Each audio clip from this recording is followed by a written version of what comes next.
नमस्कार, आप देख रहे हैं हर खबर में हूं आपके साथ अमित शर्मा। वक्त है मसला का। मसला में आज हम बात करेंगे हरियाणा कांग्रेस की, जिसकी अंतर्कलह एक बार फिर से खुलकर सामने आ गई है। कहा जा रहा है कि सोनिया गांधी से मुलाकात में कुमारी सैलजा ने प्रदेश अध्यक्ष पद से इस्तीफे की पेशकश की है। कुमारी सैलजा का आरोप है कि उन्हें काम करने की पूरी आजादी नहीं मिल पा रही है। भूपेश सिंह हुड्डा भी संगठन में बदलाव की मांग लगातार कर रहे हैं। कुमारी सैलजा की जगह किसी और को प्रदेश अध्यक्ष बनाना भी पार्टी हाईकमान के लिए आसान नहीं होगा, क्योंकि कुमारी सैलजा महिला हैं और दलित समाज से आती हैं। महिला और दलितों पर उनकी जबरदस्त पकड़ भी मानी जाती है। ऐसे में हाईकमान इनकी नाराजगी मोल नहीं लेना चाहेगा। हालांकि जाट समाज से आने वाले भूपेश सिंह हुड्डा को लगता है कि पार्टी में जाटों की भागीदारी बढ़ाना बहुत जरूरी है, क्योंकि हरियाणा की सियासत में जाटों की अहम भूमिका है। भूपेश सिंह हुड्डा 2 बार प्रदेश के मुख्यमंत्री रह चुके हैं। भूपेश सिंह हुड्डा संगठन में बदलाव की मांग लगातार कर रहे हैं। ऐसे में शीर्ष नेतृत्व के लिए कोई भी फैसला लेना चुनौतीपूर्ण ही रहेगा। साल 2024 में होने वाले विधानसभा चुनाव की तैयारियों में बीजेपी अभी से जुट चुकी है, वहीं कांग्रेस अभी अपनी अंतर्कलह से ही बाहर नहीं निकल पा रही है।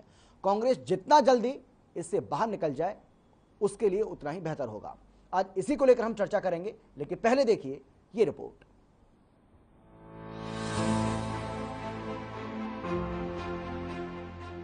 हरियाणा कांग्रेस में गुटबाजी और अंतर्कलह की खबर वैसे तो कोई नई बात नहीं है, लेकिन इस बार जो खबर सामने आई है उसने प्रदेश की सियासत में अप्रैल के महीने में ही जून जैसी गर्मी ला दी है।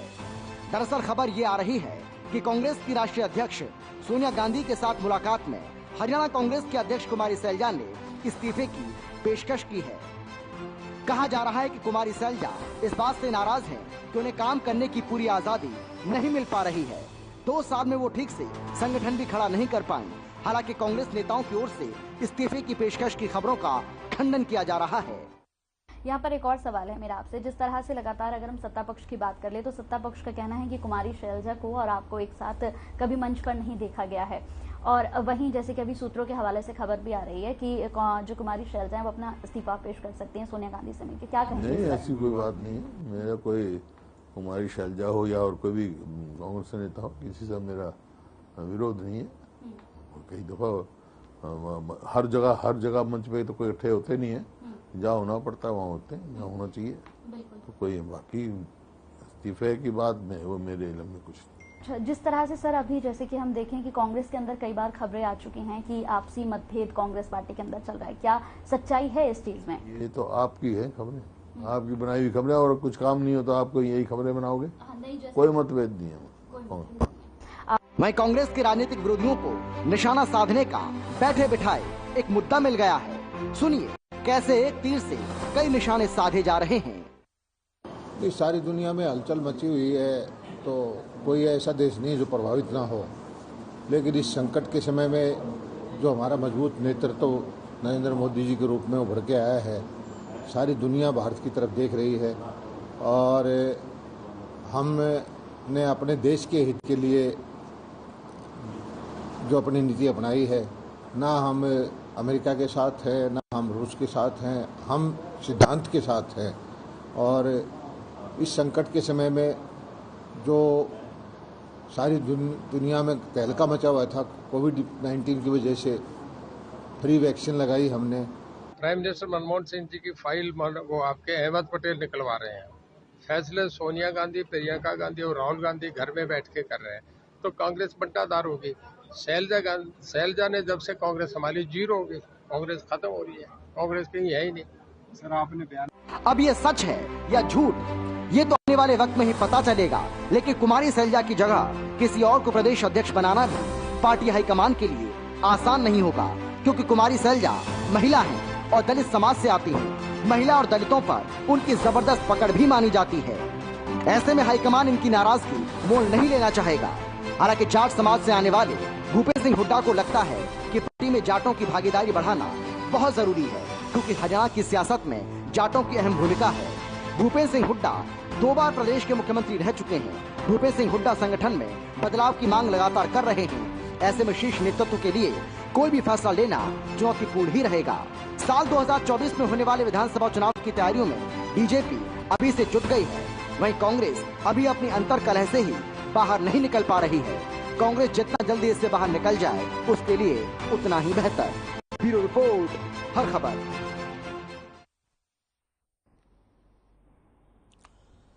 तो इस रिपोर्ट के जरिए हमने आपको दिखाया और बताया भी कि किस तरीके से कांग्रेस गुटबाजी और अंतरकलह से जूझ रही है, किस तरीके से कांग्रेस पार्टी में सब कुछ ठीक नहीं चल रहा है। हालांकि जितने भी कांग्रेसी नेता हैं, जब उनसे बातचीत की जाती है, जब उनसे सवाल जवाब किया जाता है, तो उनका यही कहना होता है कि कांग्रेस पार्टी में ऑल इज वेल है।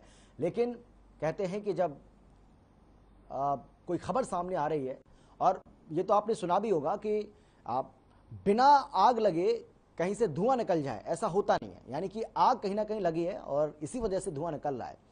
अगर ये खबर सामने आ रही है कि सोनिया गांधी के सामने कुमारी सैलजा ने इस्तीफे की पेशकश की है, तो इसमें कुछ ना कुछ तो सच्चाई होगी। लेकिन कांग्रेस के तमाम नेता इस बात से इनकार कर रहे हैं। जितने भी बड़े नेताओं से आप बात करेंगे, बहुत सारे नेता ऐसे भी हैं, जैसे भूपेश सिंह हुड्डा को आपने सुना, हर खबर से वो जो खास बातचीत जब कर रहे थे, उन्होंने साफ तौर पर इस बात से इनकार कर दिया। उन्होंने कहा कि इस बारे में मुझे किसी तरह की कोई जानकारी नहीं है। जब उनसे मतभेद की बात पूछी गई तो उन्होंने कहा कि हाँ, मतभेद हो सकते हैं लेकिन मनभेद बिल्कुल भी नहीं है। उन्होंने कहा कि कांग्रेस के किसी भी नेता से उन्हें किसी तरह की कोई दिक्कत नहीं है। लेकिन बड़ा सवाल यही है कि अगर ऐसा नहीं है तो फिर कांग्रेस पार्टी अपना संगठन हरियाणा के अंदर खड़ा क्यों नहीं कर पा रही है? क्योंकि कुमारी सैलजा का यह कहना है कि उन्हें पूरी आजादी नहीं दी जा रही। यानी कि उनको कुर्सी तो मिल गई, प्रदेश अध्यक्ष तो उनको बना दिया गया, लेकिन संगठन में जिन जिन लोगों को वो जिम्मेदारी सौंपना चाहती हैं, जिन जिन लोगों की वो जिम्मेदारी लगाना चाहती हैं, वो आज़ादी उनको ठीक से नहीं मिल पा रही है। और जो सूत्र हैं वो ये कह रहे हैं कि भूपेश सिंह हुड्डा का ज़बरदस्त दबाव है, हाईकमान के ऊपर ज़बरदस्त दबाव है कि पार्टी संगठन में बदलाव किया जाए। और कहने वाले तो बहुत सारी बातें भी कह रहे हैं, लेकिन कांग्रेस पार्टी का ये कहना है कि कांग्रेस पार्टी पूरी तरह से एकजुट है और किसी तरह की कोई समस्या पार्टी के अंदर फिलहाल नहीं है। लेकिन बड़ा सवाल यही है कि अगर कुमारी सैलजा इस्तीफे की पेशकश करती हैं तो इसकी वजह क्या है? हालांकि जिस तरीके से हमने आपको बताया कि कुमारी सैलजा कह चुके हैं कि पूरी आज़ादी उनको नहीं मिल रही है, 2 साल से ज़्यादा का वक्त हो चुका है, लेकिन 2 सालों में वो संगठन को खड़ा नहीं कर पाई हैं। जो वो चाहती हैं वो कर नहीं पा रही हैं कि उनके हाथ बंधे हुए हैं, उनको सहयोग नहीं मिल पा रहा है। ये जानकारी निकलकर सामने आ रही है। लेकिन बड़ा सवाल ये है कि अगर ये सब चलता रहा, क्योंकि 2024 अब कोई बहुत ज़्यादा दूर तो है नहीं, 2 साल का वक्त है कांग्रेस पार्टी के ऊपर, कांग्रेस पार्टी के पास। और कांग्रेस पार्टी अगर बीजेपी के ऊपर बढ़त लेना चाहती है, यूं कह लीजिए कि एक बार फिर से सत्ता में वापसी करना चाहती है, तो सबसे पहले उसको अपनी इस अंतरकलह को, अपनी इस गुटबाजी को दूर करना होगा। और अगर कांग्रेस इसको दूर नहीं कर पाई तो ये उसके लिए इसी तरीके से मुश्किल भरा रहेगा जिस तरीके से पंजाब में कांग्रेस की गुटबाजी और अंतरकलह ने पंजाब में कांग्रेस की नैया को डुबोने का काम किया। वहां पर किस तरीके से कांग्रेस पार्टी जो लगातार इस बात का दावा कर रही थी कि वो रिपीट करेंगे, वो जीत हासिल करेंगे, वो 18 सीटों पर वहां पर सिमट गई। और यही सब कुछ अगर हरियाणा प्रदेश के अंदर भी चलता रहा तो क्या कांग्रेस पार्टी बीजेपी को टक्कर दे पाएगी? वो भी ऐसे समय में जब आम आदमी पार्टी ने भी ताल ठोक दी है।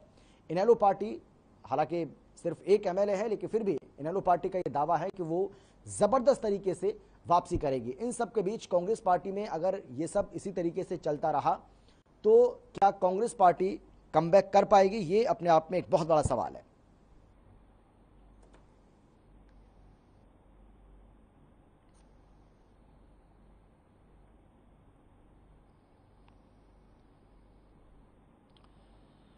तो आज इसी को लेकर हमें चर्चा करनी है, लेकिन कौन कौन खास मेहमान हमारे साथ मौजूद हैं, सबसे पहले उनसे आपको हम परिचय करा देते हैं। हमारे साथ शमशेर सिंह जी जुड़ गए हैं, बीजेपी की ओर से, बीजेपी के प्रवक्ता हैं।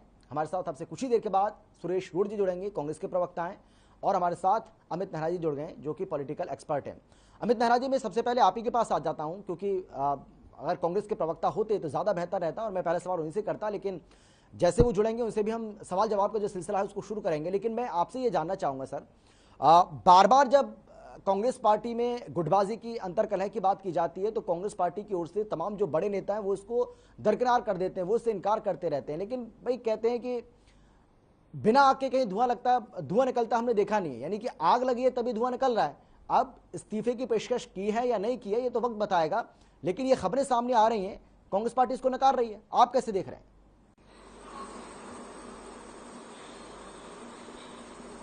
देखिए अमित, एक तो आपका ऑडियो मेरे पास है ना अच्छी तरह नहीं पहुंच रहा है, स्पष्ट सुनाई नहीं दे रहा है। चलिए इसको हम ठीक कराते हैं, लेकिन मेरा सवाल सुना आपने? पाया तो उसके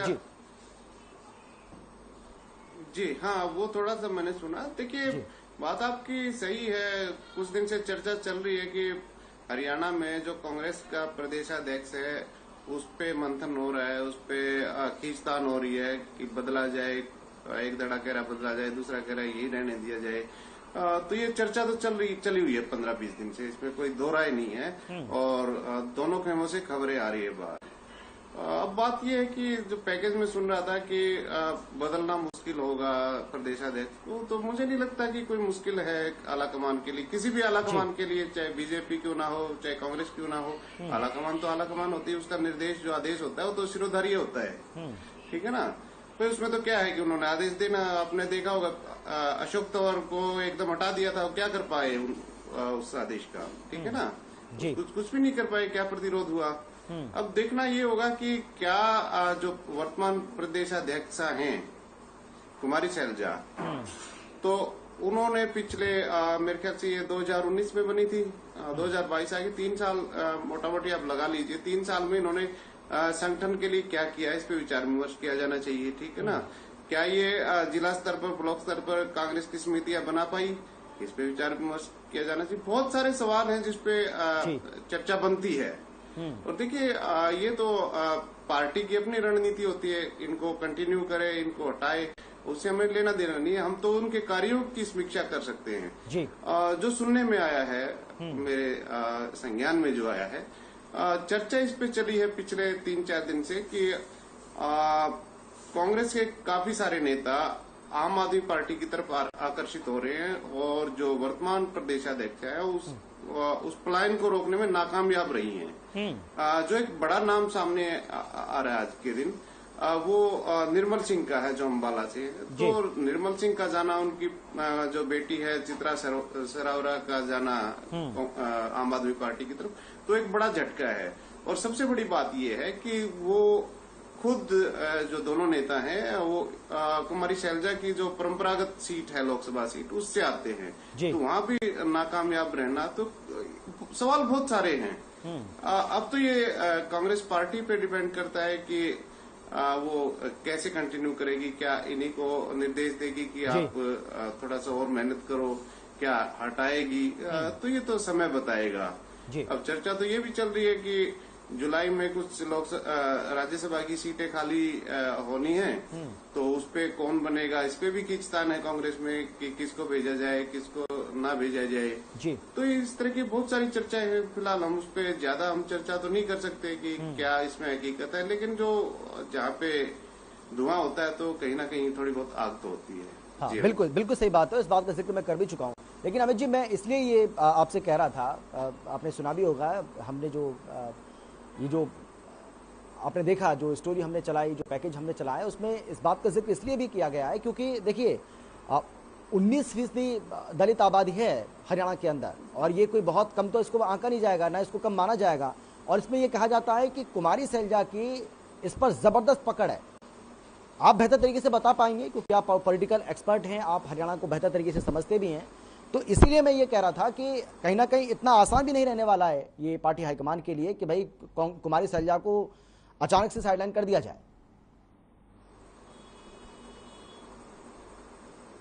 नहीं, मुझे नहीं लगता अमित कि ये जो आंकड़ा है और जो पकड़ है उसमें कोई सामंजस्य है। क्योंकि आपको पता होगा जब पंजाब का मुख्यमंत्री बदला था कांग्रेस ने जी, तो उसके पीछे लॉजिक दिया गया था कि पंजाब में पूरे देश में सर्वाधिक SC/ST की आबादी है, जो तकरीबन 33.5% के आसपास बनती है। तो कांग्रेस की तरफ से इस तरह का प्रोजेक्शन किया गया था कि ये 33.5% जो वोट बैंक है वो हमारी तरफ आएगा ही आएगा, बाकी जो कांग्रेस का परंपरागत वोट बैंक है वो भी आ जाएगा। लेकिन उसका बना क्या? देखिए, मुझे नहीं लगता कि कुमारी शैलजा के साथ सारा ये वर्ग है। किसी नेता के प्रति ऐसा नहीं होता कि कोई पूरी की पूरी जाति होती है, उसमें सर्व जातियां होती हैं, ठीक है ना। और इस पे बहुत ज्यादा चर्चा बनती भी नहीं, क्योंकि देखिए सत्ता में तभी आ जाता है जब एक जाति पे आप निर्भर ना रहें, सभी जातियों का आपको साथ मिले, सर्व समाज का आपको साथ मिले। तो ये तो फिर बहुत ही छोटा एक चक हो गया, तो बाकी तो नहीं आएंगे। आप इसका दूसरा पहलू भी देखिए, अगर आप ये कह रहे हैं कि 19% दलित हैं वो इनकी तरफ आकर्षित होंगे, तो एक बहुत बड़ा तबका जो गैर दलित भी है जी। तो ये तो इस चर्चा में कोई, मुझे नहीं लगता कि कोई दम है इसमें। हाँ, बाकी देखिए आलाकमान क्या फैसला करती है वो देखना पड़ेगा। ठीक है, ठीक है अमित जी, मैं लौटूंगा आपके पास। शमशेर जी, आप कैसे देख रहे हैं कांग्रेस पार्टी के बीच में, कांग्रेस पार्टी के अंदर जो कुछ चल रहा है, आपको लग रहा है कि आपके लिए तो फायदा का सौदा है? अगर ये सब चलता रहे तो बीजेपी को नुकसान तो है ही नहीं, फायदा ही फायदा है। नहीं, मेरी आवाज क्लियर आ रही? हाँ, आपकी आवाज आ रही है, बोलिए आप। तो नेहरा जी जिस प्रकार से इसको एक सामान्य घटना बता रहे हैं, ये तो ताज्जुब होता है कि इस प्रकार की बातें जिस प्रदेश के अंदर, जिस एक राष्ट्रीय पार्टी के संगठन के अंदर चल रही है, इसके पीछे जब जाएंगे हम, जब आदरणीय भूपेंद्र सिंह हुड्डा मुख्यमंत्री प्रदेश के बने थे, तो चौधरी भजनलाल जी उस टाइम प्रदेश अध्यक्ष होते थे। और उसके बाद ठीक है, ये हाईकमान का फैसला था कि उनको मुख्यमंत्री बनाया गया। जिस प्रकार से मौलाना जी के अध्यक्ष रहते कितने बड़े बड़े नेताओं को धूल चटाई, चाहे वो मांगेराम गुप्ता हो, चाहे फरीदाबाद से चौधरी हो, या दूसरे कई नेता जो अपने आप को काफी पीछे महसूस करते थे। मैं तो ये कहता हूँ कहीं न कहीं भूपेंद्र सिंह हुड्डा को हमेशा ये डर बना रहता है कि ये फलाना नेता आगे बढ़ जाएगा, हाईकमान से इसके डायरेक्ट संबंध हो जाएंगे, कहीं तुम कमजोर ना पड़ जाओ, तुम्हारा परिवार राजनीति में कमजोर ना पड़ जाए। उस समय पर मैं तो कहता हूँ इस तरह का जो नेता वो काफी अपने जो संगठन के लोगों से डरना शुरू कर देता है, तो उसका भला नहीं होता। ये अलग बात है, वो उनको निपटाते एक एक्सपर्ट बन जाता है। और ये भी हो सकता है, ये भी कोई ताज्जुब नहीं होगा कि पूरी पार्टी को ही निपटा दे। जिस प्रकार से मैं दूसरा उदाहरण देना चाहता हूँ अशोक तंवर जी का। जब ये अशोक तंवर जी को प्रदेश अध्यक्ष बनाया गया, उस टाइम बड़ी बड़ी डिंगे मारते थे भूपेंद्र सिंह हुड्डा के लोग, जो उसको अपना नेता मानते हैं, कि अशोक तंवर जी को हमने बनाया, हमने मानिए जो राहुल और प्रियंका की मम्मी है राष्ट्रीय अध्यक्षा आदरणीय सोनिया गांधी जी को हमने कहा, तब जाके अशोक तंवर को अध्यक्ष बनाया गया। और फिर हटाने में और उसकी गर्दन मरोड़ने में इन्हीं लोगों का हाथ रहा। और बड़ी विचित्र बात है, संगठन में देखो कांग्रेस का अपना संगठन है, वो कैसे क्या करेंगे वो उनका काम है। लेकिन जिस प्रकार से भूपेंद्र सिंह हुड्डा ने जिला स्तर प्रदेश स्तर पे कोई एक भी पदाधिकारी उनको नियुक्त करने की कभी भी कोशिश नहीं करने दी। जब भी उन्होंने कोशिश की आगे बढ़ के संगठन को मजबूत करने का, उसका विरोध किया गया। जब वो उन्होंने ऐसा पंछी बैठा दिया कांग्रेस अध्यक्ष के रूप में कि वो जब भी पदक पर खोलता तो उसके पर काटने की कोशिश की जाती। आखिर में ऐसी हालात हुई कि मैं देख रहा हूँ कांग्रेस, और मैं क्या देख रहा हूँ, पूरा प्रदेश देख रहा है। मौलाना जी ऐसी बिरादरी से आते थे, उनको कभी उभरने नहीं दिया। उसके बाद प्रदेश अध्यक्ष जिस पार्टी का हो, सत्तारूढ़ पार्टी का, तो उसका बहुत बड़ा रुतबा होता है। उसके बाद अशोक तंवर जी को बनाया गया, उसको उभरने नहीं दिया। और किस प्रकार के उसकी जो बेआबरू होके जो निकले वो सब जग जाहिर है। उसके बाद शैलजा जी जब अध्यक्ष बनी प्रदेश की, शैलजा जी वरिष्ठ नेता कांग्रेस की रही है, वो अपने नरसिंह राव जी की सरकार में भी मंत्री रही है और मनमोहन सिंह जी की सरकार में भी मंत्री रही है। और कांग्रेस के जो वरिष्ठ नेता चौधरी मेरे ख्याल कुलबीर सिंह थे उनके पिता, तो वो ऐसे परिवार से जो कांग्रेस के काफी जुड़ाव रखती है। उनका जो जिस प्रकार से हाल अभी 2019 में इलेक्शन से चंद दिनों पहले उनको अध्यक्ष बनाया गया, ऐसा लगता था कि भूपेंद्र सिंह हुड्डा और शैलजा भाई बहन की तरह काम करेंगे। लेकिन जिस प्रकार से उनकी जो हालत हुई, अभी तक उन्होंने अपना प्रदेश का जनरल सेक्रेटरी गठित नहीं कर पाई, प्रदेश में जिला अध्यक्ष गठित नहीं कर पाई, प्रदेश में कोई स्वयं कार्यक्रम रख के उसको सफल नहीं बना पाई।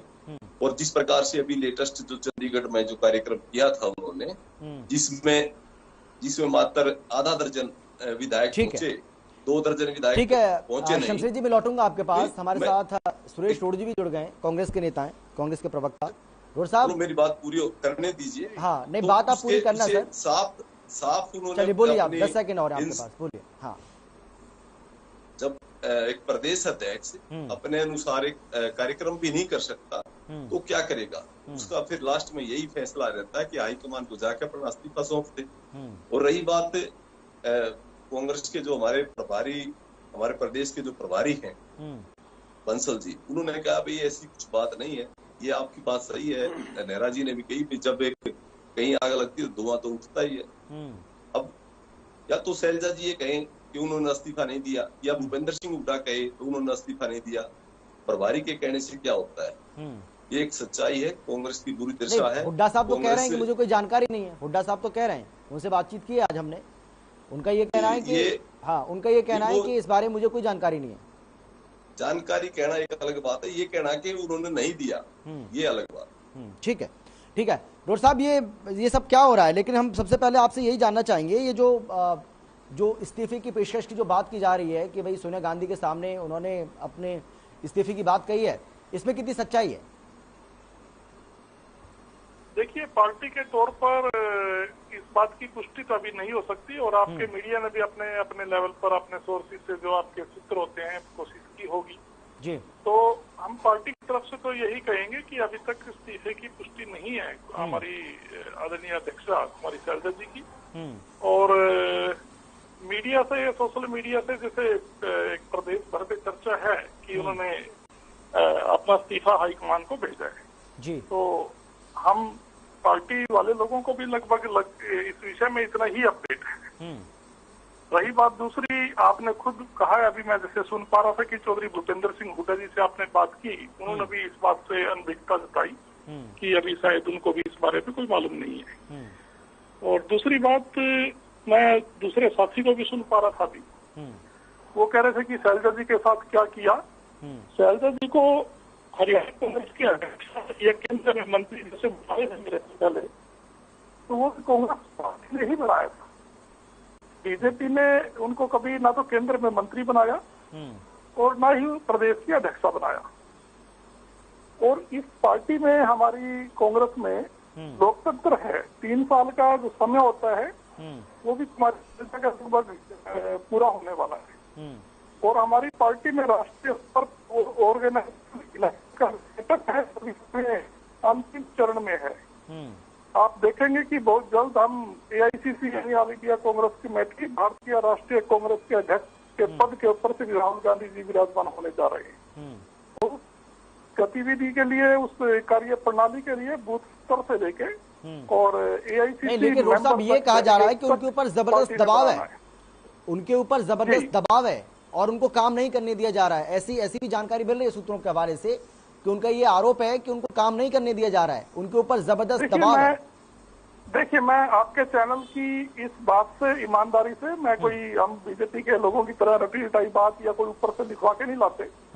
हम भी इंसान हैं और अच्छे बुरे का, दिन रात का हमें भी मालूम है। और हमारी पार्टी में लोकतंत्र है, हम कार्यकर्ता के तौर पे कह लीजिए या पार्टी के प्रदेश प्रवक्ता के तौर पे अपनी भावनाओं को आपके चैनल के माध्यम से प्रदेशवासियों तक रख भी सकते हैं। यही लोकतंत्र है क्या आपकी पार्टी में? बोलिए रोड साहब, बोलिए जी। मैं ये कहना चाह रहा हूँ कि ये बात बिल्कुल आपकी सही है कि कुमारी शैलजा जी एक तरह से संगठन नहीं बना पाई अभी तक, या उनको एक CLP जो होती है, जो हमारा विधायक दल है, उनका सहयोग नहीं प्राप्त हुआ। कोई भी कारण लगा लीजिएगा नहीं, लेकिन वो ये भी, लेकिन रोड साहब वो ये भी तो कह रही है कि उनको पूरी आजादी नहीं मिली, उनको काम नहीं करने दिया गया। मैं वही बात कहना चाह रहा हूँ। अगर ऐसे में कुमारी शैलजा जी एक तरह से असक्षम पा रही हैं कि वो संगठन नहीं खड़ा कर पाए, तो इसी चीज को हाईकमान से शिष्टाचार कह लीजिएगा या अपनी कर्तव्य निष्ठा निभाते हुए कह लीजिएगा, कुमारी शैलजा ने हाईकमान को अवगत कराया कि उनको ये बाधाएं आ रही हैं और हाईकमान इन बाधाओं को दूर करने के लिए तो प्रभारी और सब सिस्टम होते हैं। तो इसमें कोई पार्टी की अंदरूनी कार्य प्रणाली है। मैं आपको एक बड़ा अच्छा उदाहरण देना चाहता हूँ इस विषय पे। राजस्थान में विश्व के सबसे शक्तिशाली और सबसे ज्ञानी व्यक्ति आदरणीय प्रधानमंत्री नरेंद्र मोदी जी की दुनिया की सबसे बड़ी पार्टी बीजेपी ने प्रदेश अध्यक्ष बनाया था लेकिन वहाँ वसुंधरा राजे जी ने, पूर्व मुख्यमंत्री ने जो विरोध किया, वो सर्वशक्तिमान नेता को झुकना पड़ा और वसुंधरा राजे जी के मनपसंद के अध्यक्ष को बदलना पड़ा। हमारे इसमें कम से कम 1 महीने में कोई अध्यक्ष नहीं बदला गया, जैसे आप दूसरे वक्ताओं को यहाँ पर अभी हम सुन पा रहे थे। हमारा अगर हमारी प्रदेश की अध्यक्ष है 3 साल का सम्मानजनक, हुड्डा साहब भी उनका बड़ा मान सम्मान करते हैं, पार्टी में लोकतंत्र है, अन्य नेता भी करते हैं। लेकिन कांग्रेस पार्टी अभी हाल के 5-4 स्टेटों के चुनाव में जैसे एक अच्छा परफॉर्म नहीं कर पाई, तो हमें अपना लाभ और हानि पहचानना है और आगे की हमने प्लानिंग बनानी है। ये पार्टी के अंदरूनी मैटर में आता है। और इस बात की एक कांग्रेस प्रदेश प्रवक्ता होने के बजाय मैं अगर पार्टी के कांग्रेस के कार्यकर्ता के तौर पे बात आपके चैनल के माध्यम से करूं, तो संगठन ना होना हमारी आज सरकार ना होना है। अगर हमारा संगठन होता तो 2019 में हरियाणा प्रदेश के इस हरे भरे प्रदेश के जनवासियों ने कांग्रेस पार्टी की सरकार बनाई थी। वो कांग्रेस पार्टी की ही कमी रही, हमारे संगठन की ही कमी रही, हमारे नेतृत्व की ही कमी रही कि हम प्रदेश में अपनी सरकार नहीं बना पाए। 100 वोट से लेके 1000 वोट के मध्य में हमने 10-15 सीटें खोई हैं और कई जगह टिकट वितरण भी। ठीक है, मैं लौटूंगा आपके पास, हमारी पीड़ा है। और मैं इस आपके चैनल के माध्यम से प्रदेशवासी ही नहीं, कांग्रेस के हाईकमान या आला नेतृत्व को भी हम अपनी ये बात बताना चाहते हैं कि अगर हम सक्षम हो तो लोगों का मूड था कांग्रेस की सरकार देना। बीजेपी के कुशासन से त्राही जनता कर रही थी। ये हमारी ढील है, ये ढील आगे 19 वाली ढील 24 में रिपीट ना हो, इसलिए ये सब कदावत चल रही है और हम बिल्कुल 2024 के लिए तैयार हो रहे हैं। नई कांग्रेस आपके सामने आ रही है, ये एक सामान्य प्रक्रिया है। ठीक है, रोड साहब लौट रहा हूं मैं आपके पास। देखिए अमित नेहरा जी, मैं आपसे ये जानना चाह रहा हूं, देखिए आप जो कह रहे थे कि भाई परफॉर्मेंस भी देखी जाएगी, परफॉर्मेंस के आधार पर ही उनको लग रहा होगा कि वो जो चाहती थी वो नहीं कर पाई है, लेकिन वो ये भी तो कह रही हैं, ये भी तो कहा जा रहा है कि भाई उनके ऊपर दबाव तो है और उनको काम की पूरी आजादी भी नहीं मिली है, वो जो करना चाहती हैं वो कर नहीं पाई हैं। कैसे करेंगे आप इसका विश्लेषण? क्लियर कर देना चाहूंगा। देखिए, मैं अब भी इस बात पे अडिग हूँ कि एक सामान्य पार्टियों में ऐसा होता है। आप याद कीजिए, जब कृष्ण पाल गुर्जर को गुलदस्ते दिए जा रहे थे प्रदेशाध्यक्ष के रूप में कि आप प्रदेशाध्यक्ष बन गए हैं, बहुत सारे खबरें चली थी कि बन गए, हमने तो उस टाइम भी कहा था। सामान्य ये पार्टियों में होती है ऐसी, ठीक है ना। अगर किसी को अब मेरी बात असामान्य लग रही हो तो उनको ये मानना पड़ेगा वो भी असामान्य थी, ठीक है ना। तो हम तो इन चीजों को सामान्य घटना के रूप में ही लेते हैं। तो भी जो पार्टियां होती है, नेशनल पार्टियां होती है, रीजनल पार्टियों की बात छोड़िए, तो उसमें सामान्य घटनाएं हैं। हर कोई घोड़े दौड़ाता है, हर किसी में महत्वाकांक्षा होती है। अगर फिर भी वो इस बात से अडिग रहे कि ये असामान्य घटना है, तो उनको ये मानना पड़ेगा कि बीजेपी में भी ऐसी असामान्य घटनाएं हुई हैं। अभी एक बड़ा अच्छा उदाहरण दिया था वसुंधरा राजे सिंधिया का, तो इस तरह की चीजें होती रहती है, सामान्य घटनाएं ये, तो हर किसी में महत्वाकांक्षा होती है। अब आपकी बात पे आते हैं, ठीक है ना। आपने ये कहा कि उनको खुल के काम नहीं करने दिया जा रहा। भाई, ये व्यक्ति विशेष पे निर्भर करता है कि आप कितने दबंग हैं, ठीक है। काम नहीं करने दिया जा रहा तो फिर आप छोड़ दीजिए, आप क्यों चिपके पड़े हैं, फिर आप खुल के क्यों नहीं बैटिंग कर पा रहे हैं। अगर आपको काम ही नहीं करने दिया जा रहा तो आपका फायदा क्या है प्रदेशाध्यक्ष रहने का। आप खुल के बैटिंग करिए ना, आप बनाइए अपनी लिस्ट और करिए नियुक्त। इसमें ये कहना कि कोई दलित है, कोई जाट है, कोई ये है, तो ये मैं तो कहूँगा एक कोरी है ना, गाल बजाने वाली बात है। वे आदमी को दबंग होना चाहिए, अपने पे विश्वास होना चाहिए, आत्मबल होना चाहिए, ठीक है ना। तो सारा लबोलुबाब ये है कि ये व्यक्ति की अपनी जो है ना कला के ऊपर डिपेंड करता है। किसी प्रधानमंत्री आज के दिन बना है तो किसी बैसाखी के सहारे थोड़ी बना है, अपने दबंगता से बना है, अपने आत्मविश्वास से बना है। तो ऐसा आत्मविश्वास हर पार्टी में चाहिए, हर पार्टी के प्रदेशाध्यक्ष में चाहिए। तो इसमें तो कोई ज्यादा नहीं। लेकिन अमित जी बात यह है कि भाई अगर पार्टी प्रेसिडेंट अगर कोई कार्यक्रम तय करती है, कोई कार्यक्रम बुलाती है, तो उसमें ना पहुंचना, और एक बार नहीं कई बार ऐसा देखने को मिला है, उसके बाद ये कह देना कि मैं यहाँ व्यस्त था, मैं यहाँ व्यस्त था, तो बहुत सारी बातें होती हैं।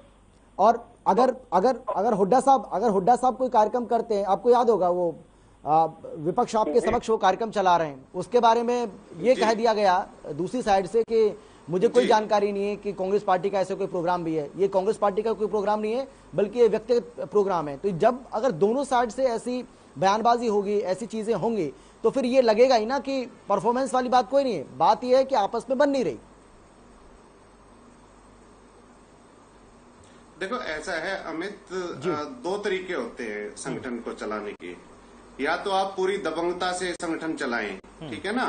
आप में अगर गट्स हैं, आप में अगर पावर है, आप में आपके पीछे जनशक्ति है, तो कोई शक्ति नहीं कि आपको रोक दे। भाई जो कह रहे हैं आप भूपेंद्र सिंह हुड्डा, तो वो कोई अलग मिट्टी के थोड़ी बने हैं, उनकी पकड़ है।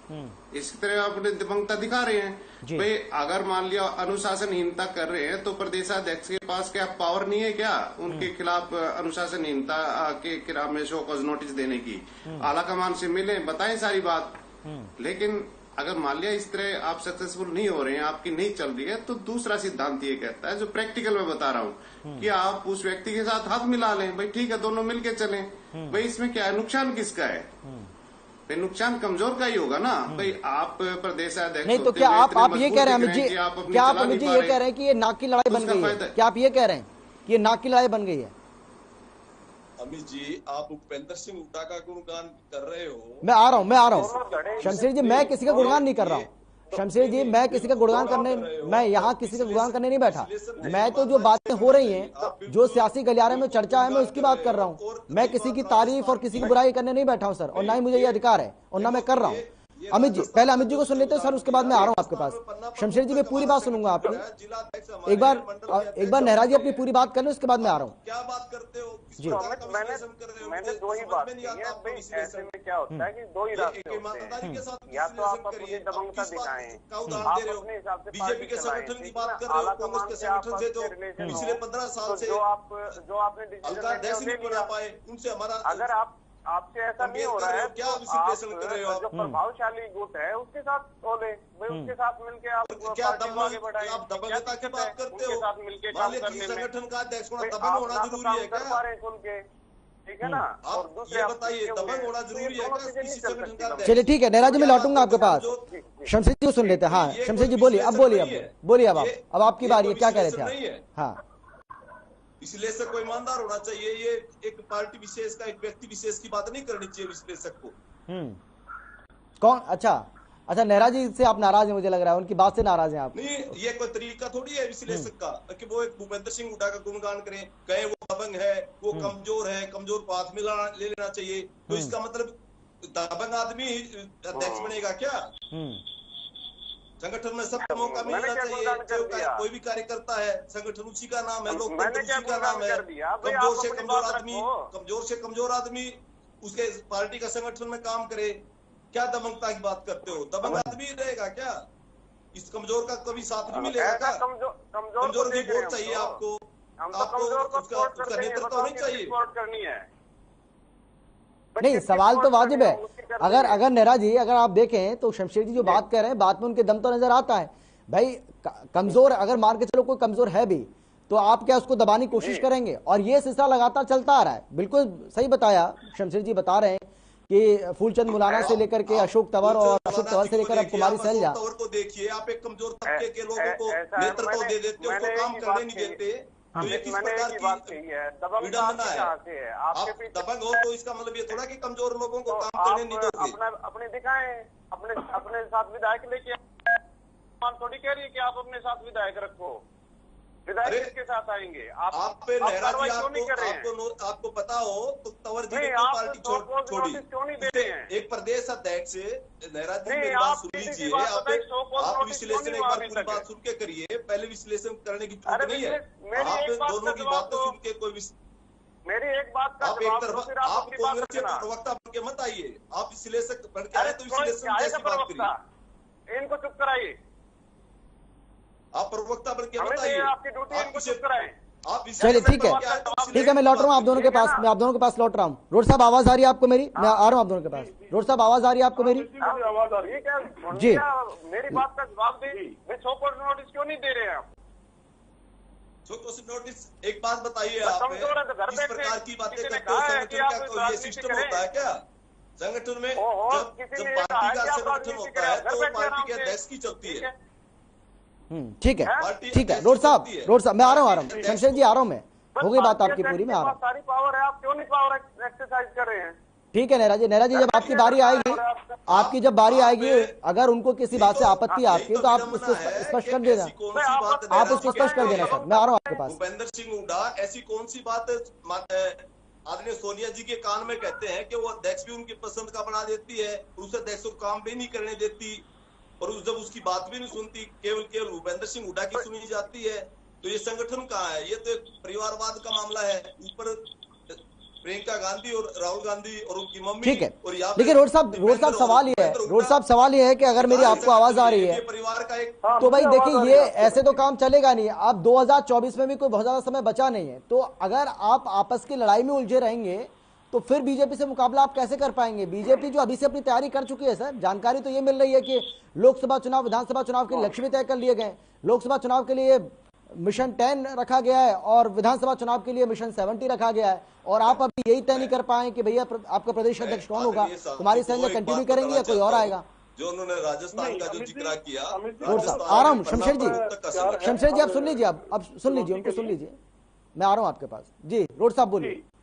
अमित जी, हर चुनौती के लिए कांग्रेस पार्टी तैयार है। सबसे बड़ा हमारा जो कार्य था, जो अभी तक चुनाव से पहले पूरा होना बहुत जरूरी था, क्योंकि आपको पता होगा कि हमारी राष्ट्रीय अध्यक्षा श्रीमती सोनिया गांधी जी अंतरिम अध्यक्ष है पार्टी, और राहुल गांधी जी को जब अध्यक्ष बनने की पेशकश की गई थी, उन्होंने लोकतंत्र में, संविधान में पार्टी के विश्वास रखते हुए कहा कि मैं चुनाव के जरिए अध्यक्ष बनना चाहूंगा, और जब तक चुनाव की प्रिपरेशन यानी तैयारी या प्रक्रिया पूरी नहीं होती तब तक अंतरिम अध्यक्ष सोनिया गांधी जी को बनाया गया था।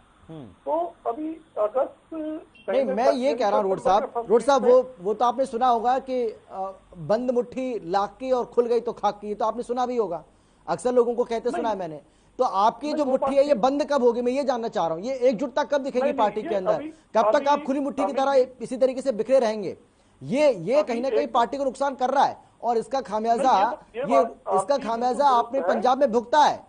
आपके सामने एक बेस्ट एग्जांपल है सर, तो इसको दूर करिए। नहीं, पार्टी को नुकसान होता है और कार्यकर्ताओं को भी बड़ी दुविधा रहती है कि किस नेता के साथ वो लगे, लेकिन मैं आपको ये बताना चाहता हूँ कि कांग्रेस पार्टी में लोकतंत्र है, और हाईकमान अब जो फैसला करेगा तो वो सभी छोटे से छोटे कार्यकर्ताओं से लेके और हमारे बड़े से बड़े नेता, चाहे वो आदरणीय शैलजा जी हो या आदरणीय चौधरी भूपेंद्र सिंह हुड्डा हो या चौधरी कुलदीप बिश्नोई हो, चौधरी रणदीप सुरजेवाला हो, सबका मान्य होगा, श्रीमती किरण चौधरी हो, कप्तान अजय सिंह यादव, हम एकजुट होकर ये मुट्ठी बंद होने जा रही है। हाईकमान अभी जो फैसले करेगा, क्योंकि ये ऑर्गेनाइजेशन पूरी इंडिया का, हमारी पार्टी का ऑर्गेनाइजेशन का चुनाव चल रहा है। नहीं, ये बात तो आप मानेंगे ना रोड साहब, ये बात तो आप मानेंगे ना कि कोई भी व्यक्ति हो, कितना भी बड़ा व्यक्ति हो, लेकिन वो पार्टी से बड़ा नहीं होता है भाई। आप देखिए, बिल्कुल मैं मानता हूँ, पार्टी से बड़ा कोई कैप्टन अमरिंदर सिंह को आपने पंजाब में हटाया मुख्यमंत्री पद से, वो बागी हो गए, वो कांग्रेस पार्टी से अलग हो गए, अलग से पार्टी बनाई, चुनाव भी लड़े, लेकिन क्या हालत हो गई उनकी आप देखिए। यानी कि अगर वो कुछ थे तो कांग्रेस पार्टी के साथ रहकर उनको ज्यादा फायदा था,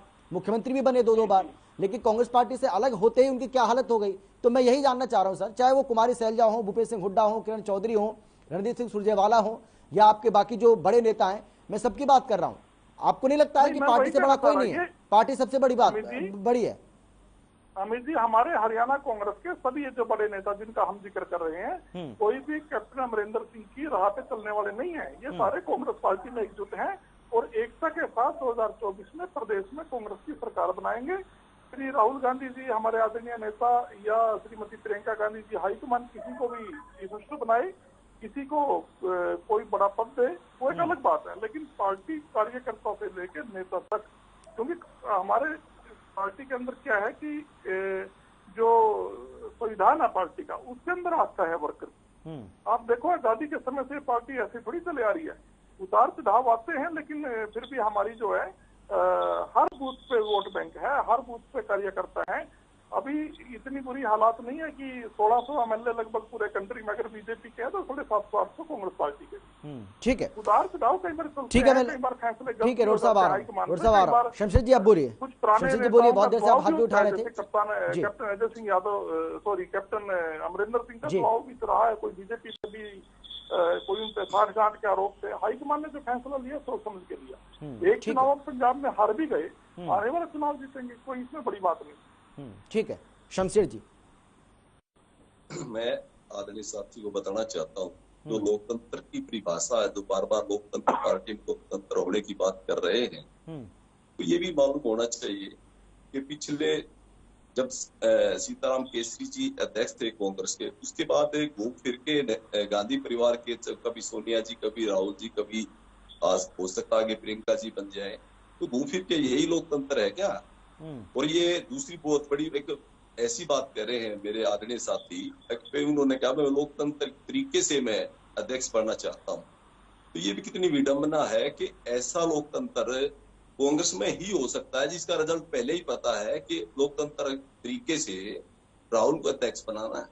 राहुल जी को अध्यक्ष बनाने के लिए लोकतांत्रिक तरीका बदल दिया गया। लोकतांत्रिक तरीके से तो ये होता है कि भाई जो लोकतंत्र में लोग यही होता है चुनाव के जरिए, चुनाव में लोकप्रियता एक मिनट आप बोल रहे थे, मैं बोल रहा था, आप सुनिए। आप भारतीय जनता पार्टी का अगला जिला अध्यक्ष, अगला प्रदेश अध्यक्ष और अगला राष्ट्रीय अध्यक्ष कौन होगा? लोकतंत्र तो हमारी पार्टी में है। आज पन्ना प्रमुख तक हम संगठन को तैयार कर चुके हैं और हर कार्यकर्ता एक पार्टी संगठन के अनुशासन के साथ काम करता है। और किसी प्रकार से कभी भी गुटबाजी का कोई मामला जिस प्रकार से बता रहे हैं, वो आज भी कोई अध्यक्ष आए और कोई अध्यक्ष चला जाए, बीजेपी का कार्यकर्ता पार्टी के साथ खड़ा रहता है। और यहाँ पे क्या है, 22 जिलों में 22 मुख्यमंत्री कांग्रेस में, और वो अलग अलग लड़ाई, निजी सेनाओं की लड़ाई लड़ते रहते हैं। भूपेंद्र सिंह हुड्डा कुलदीप बिश्नोई को नीचा दिखाता है, कुलदीप बिश्नोई किरण चौधरी को नीचा दिखाते हैं। क्या लोकतंत्र की बात करते हो? कांग्रेस में लोकतंत्र ये सच्चाई है, बड़ी पार्टी है, लेकिन अब पार्टी को जंग लग चुका है। अब जिस प्रकार से घूम फिर के, मैं तो यूं कहता हूं कि कहीं न कहीं हमारा देश में जो लोकतंत्र की परिभाषा के हिसाब से सोनिया गांधी का जो नेतृत्व काफी कमजोर है। वो एक पर्सन जो बार बार पार्टी को तहस नहस कर रहा है, हमें वैसे इसमें बोलना नहीं चाहिए, क्योंकि पार्टी कांग्रेस पार्टी ने देखना वो तहस नहस करे या उसको आगे बढ़ाए। लेकिन मैं याद दिलाना चाहता हूँ आदरणीय साथी को, जिस प्रकार से बंसीलाल जी से मजबूत कांग्रेस का कभी कोई मुख्यमंत्री नहीं रहा, उसको भजनलाल जी ने पार्टी से कटवा दिया था, और भजनलाल जी को भूपेंद्र सिंह हुड्डा ने कटवा दिया था। और कितने एसी चौधरी, मांगेराम गुप्ता चौधरी, वीरेंद्र सिंह और कितने ऐसे नेता हैं, मैं किन किन का नाम दिखाऊं, जो जिनका यहाँ पे दम घुट गया था। तो लोकतंत्र की बात करते हो आप नहीं, लेकिन शमशेर जी, कुछ लोगों की अपनी महत्वाकांक्षाएं भी तो होती हैं। भूपेंद्र सिंह हुड्डा के सामने आए हैं शमशेर जी, कुछ लोगों की अपनी महत्वाकांक्षाएं भी होती हैं। देखो आगे साथी को मैं बताना चाहता हूँ, आप लोकतंत्र की बात करते हो, मौलाना जी का क्या हाल हुआ, उसके बाद अशोक तंवर जी का क्या हाल हुआ। एक विशेष जाति से आप अध्यक्ष बना देते हो, उसको काम नहीं करने देते, उसकी वोट चाहते हो। ये जनता पागल नहीं है, ये जनता सब जानती है किस प्रकार का जो ड्रामा करके जो एक समाज के दुबले कुचले व्यक्ति, जो अंतिम और वंचित व्यक्ति हैं, उनको गुमराह करने की बात करते हो। आज वो सारा का सारा समाज भारतीय जनता पार्टी के साथ खड़ा है। आज हर स्टेट में भारतीय जनता पार्टी के साथ। ठीक है, अमित नेहरा जी कुछ कहना चाह रहे हैं, के लोग खड़े हैं। अमित नेहरा जी कुछ कहना चाह रहे हैं, सुन लेते हैं। भारतीय जनता पार्टी का ही एक अलग चेहरा है, जो हर आदमी को साथ लेके चलती है, सबका साथ, सबका विकास के साथ चलती है। और हमारी हर स्टेट में दोबारा पार्टी सत्तारूढ़ पार्टी हो रही, रिपीट कर रही है। और कांग्रेस का मैं आपको बताना चाहता हूँ, आप दिल्ली में देख लीजिए, आप पार्टी को सहयोग किया, वहां पे क्या हाल हुआ। आपने पश्चिम बंगाल में 0 कर ली, आपने यूपी में 0 कर ली, अब पंजाब में चले गए। और उसके बाद अब हरियाणा का जो माहौल आपने बनाया है, मैं तो ये कहता हूँ ऐसी अध्यक्षा का रहने का फायदा भी क्या है, जो अपने राज्यसभा का टिकट नहीं बचा पाई। भूपेंद्र सिंह हुड्डा ने अपना हारा हुआ बेटा, जो लोकसभा में हारा हुआ था, उसको राज्यसभा में पहुंचा दिया। ऐसी अध्यक्षा एक जिला अध्यक्ष नहीं बना पाई, प्रदेश में कोई भी कार्यकारिणी सदस्य नहीं बना पाई, और कोई भी कार्यक्रम को सफल नहीं बना पाई। तो वो बेचारी क्या करे? अब उसको दबंग तो वो है नहीं, अगर उसकी भूपेंद्र सिंह हुड्डा गर्दन मरोड़ देती, तो इसलिए उसने इस्तीफा देना ठीक समझा। तो मैं ये कहना चाहता हूँ, कांग्रेस के अंदर किसी कमजोर आदमी की नहीं चलती, वहां पे दम घुटता है, और वो फिर तुम चलो और मैं आया, इस तरह का माहौल आज कांग्रेस पार्टी में बना हुआ है। और ये लोकतंत्र की बात तो करना छोड़ते हैं। और जिस प्रकार से सोनिया गांधी एक कमजोर नेतृत्व के रूप में पूरे भारत में सिमटती जा रही है कांग्रेस, अब हरियाणा की बारी। ठीक है अमित नेहरा जी बोलिए। जी बोलिए। अच्छा अमित, ये मेरे बीच में कौन बोल रहे थे, किस पार्टी के थे प्रवक्ता? नहीं अब नहीं बोलेंगे, मैंने बोल दिया उनको कि आप अपनी बारे में बोलिए। अब बोलिए आप। नहीं मैं पूछ रहा हूँ ना, अच्छा, मैं जवाब तो दूं, जवाब तो बीजेपी के प्रवक्ता हमारे साथ है शमशेर सिंह जी, उनको आपकी किसी बात से आपत्ति थी? ओहो मैं तो ये समझ रहा था, मैं तो ये समझ रहा था ये कांग्रेस के प्रवक्ता हैं, क्योंकि मैं कांग्रेस की बात कर रहा था। दर्द तो कांग्रेसी प्रवक्ता को होना चाहिए, बीजेपी प्रवक्ता को दर्द हो रहा था। अमित नेहरा जी, आप कांग्रेस के प्रवक्ता के रूप में काम कर रहे थे, इसलिए मुझे इस चीज का मुझे ऐतराज करना पड़ा। शमशेर जी सुन लेते हैं, शमशेर जी आपकी आराम से बात सुनी हमने, आप आराम से बोले 2-3 मिनट, पूरा मौका मैंने दिया सर, अब उनकी बात सुन लेते हैं। मैं अमित नेहरा जी को एक विश्लेषक के रूप में देखना चाहता हूँ, एक विश्लेषण करें। ठीक है, सुन लेते हैं सर। पहला तो मैं बीजेपी को बड़ी अदब वाली, पहली बात तो ये है कि मैं बीजेपी पार्टी को बड़ी अदब वाली पार्टी मानता था, ठीक है ना। लेकिन आज मेरा ये भ्रम तोड़ दिया, बीच में बोल रहे हैं ये, हम उनके बीच में नहीं बोल रहे, तो ये तो बड़े बेअदबी आदमी हैं, दूसरों के बीच में बोल रहे हैं। लड़िए मत आपस में, लड़िए मत, ये ठीक है ना। व्यक्तिगत टिप्पणी कोई किसी में नहीं करेगा, व्यक्तिगत टिप्पणी कोई किसी पर नहीं करेगा। अमित जी आप मुद्दे पर आइए, मुद्दे पर आ जाइए अमित जी, अब मुद्दे पर आ जाइए, मुद्दे पर बात करते हैं हम लोग। नहीं मुद्दे पे क्यों आए? ये बार-बार व्यक्तिगत टिप्पणी कर रहे हैं, ठीक है ना। पता नहीं शमशेर जी आपस में लड़ना नहीं है, आपस में लड़ना नहीं है, और एक दूसरे पर इस तरीके से व्यक्तिगत टिप्पणी मत करिए, ठीक है। अपने बोलने से पहले चलिए सरकार की बात नहीं करते। अरे सर एक आराम से सर, आराम से। शौर तो है नहीं बोलने का, बिठा दिए वैसे ही। आप बोलना सीख लो, अपने नहीं बोलने से पहले किसी को बोलना शौर है इसको। एक करके आपस में लड़ना नहीं है सर, लड़ क्यों रहे हैं मुझे समझ नहीं आ रहा। इतना प्यार आ रहा है, आप बात मुद्दे पर आते हैं, समय खराब हो रहा है, मुद्दे पर आते हैं, समय खराब हो रहा है, क्यों नहीं ले लेते, समय खराब हो रहा है, ठीक है। अरे अमित इनको ये कह दो, अगर कमजोर प्रदेशाध्यक्ष पे किसी दूसरी पार्टी के इतना प्यार उमड़ रहा है, तो आप उनको अपनी पार्टी में क्यों नहीं प्रदेशाध्यक्ष बना देते? वो आपका काम इतना प्यार अगर उमड़ रहा है तो अपनी पार्टी में दो उनको जगह, आपका काम, ठीक है ना। चैनल पे तो फिर आपका भी काम नहीं है दूसरी पार्टी के बारे में बोलना, दूसरे के फटे में टांग अड़ाना, आपका भी काम नहीं है। किसी पार्टी आपका भी काम नहीं है दूसरों के बीच में बोलना, आपका काम नहीं है दूसरों के बीच में बोलना। आप अपनी पार्टी के बारे में बताइए, प्रवक्ता मत बनिए। आप अपनी पार्टी के बारे में बताइए, आप अपनी पार्टी। चलिए ठीक है, मैं आप दोनों के पास लौटूंगा, समय खराब हो रहा है। रोड साहब क्योंकि अब समय बहुत ज्यादा बचा नहीं है, ठीक है ना, इसीलिए अब हम अपने इस कार्यक्रम के अंतिम पड़ाव पर पहुंच गए सर। बस मैं यही जानना चाह रहा हूं आपसे कि 2024 को लेकर क्या तैयारी आप कर रहे हैं, और इसी तरीके से अगर ये सब कुछ चलता रहा तो 2024 में तो फिर डेंट लग जाएगा, मुश्किल हो जाएगी आप लोगों के लिए। तो भाई जल्दी से करिए जो भी करना है। इस तरीके से माहौल बनाकर प्रदेश की जनता को गुमराह करना और एक नई बात सामने आ जाना, ये थोड़ा सा ठीक नहीं रहता है। अमित जी, एक तो बीजेपी के साथी बोल रहे थे कि सोनिया गांधी जी हमारी कमजोर अध्यक्ष हैं।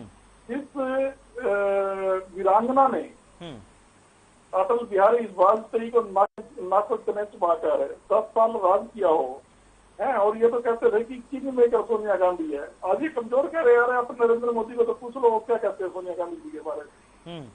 वो वीरांगना है, झांसी की रानी के बाद उनका दबदबा है पूरी दुनिया में। अब क्या बातें कर रहे हो आप? अगर इसी बात से आप अंदाजा लगा सकते हो कि इनकी मानसिकता क्या है। दूसरी बात ये कह रहे हैं कि कांग्रेस में लोकतंत्र नहीं है। अगर हमारी पार्टी में लोकतंत्र नहीं होता, क्या अशोक तंवर, फूलचंद मुलाना और कुमारी शैलजा जी जैसे आदरणीय अध्यक्ष बनते? राजनीति है, उतार चढ़ाव चलते रहते हैं, और किसी भी अध्यक्ष को, चाहे मुलाना साहब हो, चाहे अशोक तंवर हो या आज कुमारी शैलजा जी। लेकिन रोड साहब बना तो देते लेकिन वो काम नहीं करने देते। यही तो भाई चर्चा तो इसी बात को लेकर हो रही है। रोड साहब चर्चा तो इसी बात को लेकर हो रही है कि बना तो आप लोग देते हैं, बनाने में कोई दिक्कत नहीं है, लेकिन आप उनको फिर काम नहीं कर पाते हैं अपने तरीके से। अमित जी, मैं वो भी बात कहना चाह रहा हूँ, जैसे बीजेपी के साथी बड़ी बार बार कह रहे थे कि कुमारी शैलजा जी को ये ऐसा कर दिया मजबूर, जैसे उनको शो कर रहे थे, वो कोई दया के पात्र नहीं है। कुमारी शैलजा जी नरेंद्र मोदी जी से पहले उनके पूज्य पिताजी मंत्री हुआ करते थे, आप क्या बातें कर रहे हो? ये पढ़े लिखे लोग हैं और कांग्रेस पार्टी को इन्होंने बहुत कुछ दिया है और कांग्रेस पार्टी ने भी आज इनको इतना बढ़िया प्लेटफॉर्म दिया कि आज कुमारी शैलजा जी का नाम है, केंद्र में मंत्री रही है, मेंबर पार्लियामेंट रही है, तो ये इन्होंने दे दिया क्या? आप तो ये बताइए ना कि किस महिला को आपने पार्टी में सम्मान दिया हो? सुषमा स्वराज जी विदेश मंत्री थी, विदेश में कभी जाने ही नहीं थी। आज की डेट में जो वित्त मंत्री है वो बेचारी उस बारे में बोल नहीं सकती, और रेलवे के बारे में बोलेगी रेल मंत्री, बसों के बारे में बोलेगा बसों वाला, सड़कों के बारे में बोलेगा। और दूसरी बात ये कह रहे थे कि आप लोगों को क्या पता कौन अध्यक्ष बनेगा, लोकतंत्र नहीं है। लोकतांत्रिक तरीके से लोकतंत्र में क्या होता है मिर्जी, मैं 1 मिनट में अपनी बात खत्म करना चाह रहा हूँ। लोकप्रियता होती है राजनीति का पैमाना, ना तो एज होती। जनता जिसको चाहे जब तक बनाए, अर्थात 20 बार बनाए। इनके पेट में दर्द क्यों होता है? राहुल गांधी जी बने, प्रियंका गांधी जी बने, पब्लिक चाहती है ना। मैं एक बात बड़े दावे से कहना चाहता हूँ, अमित जी मेरी आवाज सुन पा रहे हो? हाँ, आवाज आ रही है आपके, आप बोलिए। मैं ये कहना चाहता हूँ, आज बीजेपी सत्ता में है, कश्मीर से कन्याकुमारी तक नरेंद्र मोदी जी खुद बीजेपी के राष्ट्रीय अध्यक्ष के चुनाव में खड़े हो गए और वो चुनाव कराने ब्लॉक लेवल पे, और इधर से हम राहुल गांधी जी को खड़ा करते हैं। अगर आधे से ज्यादा बीजेपी के ब्लॉक प्रेसिडेंट नरेंद्र मोदी के खिलाफ वोटिंग ना करें और मेरे नेता राहुल गांधी के बारे में कश्मीर से कन्याकुमारी तक हर ब्लॉक से अगर जीत के ना आए तो हम राजनीति करना छोड़ देंगे। लोकप्रिय नेता कौन हुआ? राहुल गांधी जी हुए या शमशेर जी बोलिए। शमशेर जी बोलिए। शमशेर जी कुछ कहना चाह रहे हैं, आपकी बात पर टिप्पणी देना। लोकतंत्र क्या होता है? आपको यही नहीं पता कि आपने बता दिया, अरे हमारा नेता इतना लोकप्रिय है, मैं बंद कमरे में बैठ के बता रहा हूँ कि अगर पार्टी के चुनाव होंगे तो राहुल गांधी। ठीक है, अब जवाब ले लेते हैं। बीजेपी में तो आरएसएस तय करता है, बीजेपी में बीजेपी में सुन तो लो, अब आरएसएस किसी को कैंडिडेट बना के भेज देता है। ये मेरे साथी कह रहे हैं कश्मीर से कन्याकुमारी की बात करते हैं। अब इनको ये याद नहीं कि यूपी से, उत्तर प्रदेश से राहुल गांधी कहाँ गए? केरला में। हाँ जी, ये क्या बात करते हैं? हाँ रोड साहब, आप जवाब ले लेते हैं। अब आपकी बात का जवाब दे रहे हैं। आपने सवाल किया, आपके सवाल का जवाब दे रहे हैं। ठीक है शमशेर जी, कोई बात नहीं, 10 सेकंड इनको दे देते हैं, उसके बाद फिर आप बोलना। हाँ 10 सेकंड इनको दे देते हैं। बोलिए रोड साहब, बोल जल्दी से बोलिए। मैं ये कहना चाह रहा हूँ, जब अमरूद की बेरी वाले खट्टर साहब को चीफ मिनिस्टर बनाया तो उस टाइम बीजेपी के नेता कहाँ थे? लोकतंत्र कहाँ था? इनका पूछना इनसे। ठीक है, अब जवाब ले लेते हैं। अब जवाब ले लेते हैं। शमशेर जी बोलिए। इनको जिधर इनका मुंह हो जाएगा उधर ही दबते हैं। ठीक है, ये न जनता के हैं। एक तो मेरे साथी वो हरियाणा के मुख्यमंत्री हैं, उनके बारे में थोड़ा सा सब नहीं, बिल्कुल सही बात है, मर्यादित भाषा का इस्तेमाल होना चाहिए। प्रदेश अध्यक्ष को, राष्ट्रीय अध्यक्ष को ठीक है, आदरणीय और माननीय के नाम से संबोधित करते हैं। हम किसी का अपमान करने की हमारी जरूरत नहीं होती, और ना हम कभी किसी का अपमान करते हैं, तो बोलना सीख ले। आप तो दूसरी अब सुन लो ना, वो सब सुन लीजिए उनकी, वो सब आप सुन लीजिए भैया, आपकी पूरी बात सुनिए उन्होंने। आप सुन लीजिए, हमको सुन लीजिए, क्योंकि समय नहीं है, समय बहुत कम बचा है, इसी तरीके से समय जाया हो रहा है फिर। हाँ बोलिए। अब मैं जब ये बोल रहे थे तो मैं सुन रहा था, अब चुप करवाइए इनको। हाँ चुप है वो, बोलिए जल्दी से। मेरे राष्ट्रीय नेता, मेरे जो अंतरराष्ट्रीय नेता माननीय प्रधानमंत्री के बारे में किनसे वो कर रहे हैं? राहुल गांधी से। तो राहुल गांधी अपनी सीट नहीं बचा पाया, अपनी इज्जत बचाने के लिए एक लोकसभा में एकमात्र एमपी बनने के लिए केरला में जाके इलेक्शन लड़ा, जहाँ पे चर्चा का विषय कुमारी शैलजा है, राहुल गांधी नहीं है। शमशेर जी, चर्चा का विषय कुमारी शैलजा है, आज राहुल गांधी नहीं है। मुद्दे पर आइए। रही बात खट्टर साहब की, आदरणीय मनोहर लाल जी ने, इनको क्या पता, आदरणीय मनोहर लाल जी ने एक गांव, एक गली गली घूम के भारतीय जनता पार्टी का संगठन को मजबूत किया है। अब ये क्या जाने बंदर क्या जाने अदरक का स्वाद, बंदर क्या जाने अदरक का स्वाद। संगठन मंत्री हमारा। ठीक है, समय नहीं मेरे पास। अमित जी आखिरी कमेंट आपका। अमित जी जल्दी से आखिरी कमेंट आपका, 15 सेकंड। इस हरियाणा में अपना अमित जी जल्दी से बीजेपी को खड़ा किया है। देखिए, मेरा तो यही कहना है कि ये हर पार्टी की अपनी पॉलिटिक्स होती है जी। हर पार्टी का जो प्रदेशाध्यक्ष होता है वो अपने हिसाब से राजनीति करता है। कोई मजबूत प्रदेशाध्यक्ष होता है, कोई कमजोर प्रदेशाध्यक्ष होता है, कोई मजबूत जो प्रदेशाध्यक्ष होता है मानसिक मजबूती से होता है, कोई किसी के उधारी मजबूती से थोड़ी होता है भाई। ये तो ये है कि आप बोल्ड स्टेप उठाएं और अपने पार्टी के लिए काम करें, ठीक है ना। इसमें चाहे बीजेपी का प्रदेशाध्यक्ष हो, कांग्रेस का प्रदेशाध्यक्ष हो, किसी और पार्टी का प्रदेशाध्यक्ष हो। ठीक है सर, मेरे पास समय की कमी है। अमित जी आपका, शमशेर जी आपका और और साहब आपका शुक्रिया इस चर्चा में शामिल होने के लिए, अपनी अपनी बात रखने के लिए। लेकिन बड़ा सवाल अभी भी जस का तस वही बना हुआ है कि कांग्रेस पार्टी की ये गुटबाजी और अंतरकलह आखिर कैसे और कब खत्म होगी। और फिर हम कह रहे हैं कि जितना जल्द खत्म कर लेंगे उतना बेहतर होगा पार्टी के लिए। फिलहाल इतना एक छोटे से ब्रेक के बाद फौरन लौट रहे हैं, आप देखते रहिए हर खबर।